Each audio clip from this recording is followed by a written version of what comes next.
जय जगन्नाथ जय माँ हिंगुला। आज माँ को अग्नि रूप में दर्शन करी आजिर माँ हिंगुला यात्रार इतिहास आमे जानिबा।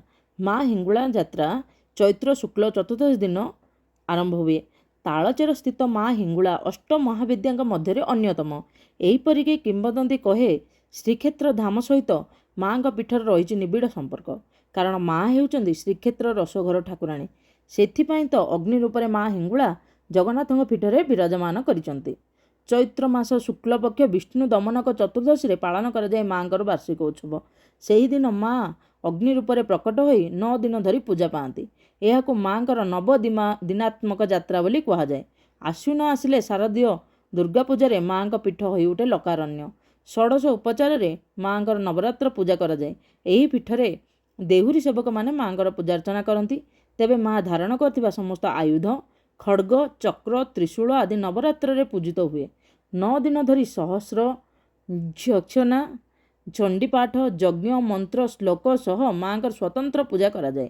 यही समय लक्षाधिक भक्त पूजा निज सामिल कर अभीष्ट पूरण पर माँ शरणापन्न होती।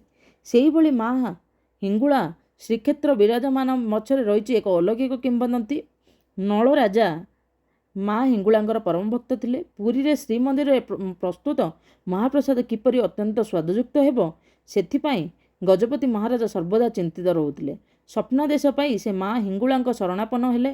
महाराजा को पूजा और भक्ति रे प्रसन्न होई माँ हिंगुला श्रीमंदिर पाकशाला को विजय कले और तांकरी महिमारू श्रीमंदिर रसघरे प्रस्तुत महाप्रसाद और अन्यान्य भोग सामग्री बहुत स्वादिष्ट है। यही पीठरे भक्तों ठारू माँ नैवेद्य ग्रहण करथांती। एथिपाई कौन सेवायत बा पूजकों आवश्यकता पड़ी न थाए। जय माँ हिंगुला जय जगन्नाथ। माँ हिंगुला संपर्क में अनेक किंवदंती लोकलोचन शुणा मिलता है।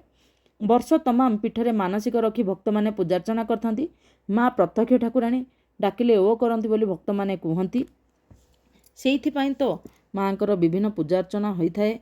माँ केबे भी संतान मानकर दुख देखि पारंतनी। से निश्चित भाव में डाकिले निश्चित भाव में आसती। से यात्रा एत जाकजमक होता है। आपन को जदि मोर ये इतिहास प्रस्तुत भल लगे लाइक शेयर एंड सब्सक्राइब करदे। धन्यवाद। जय जगन्नाथ।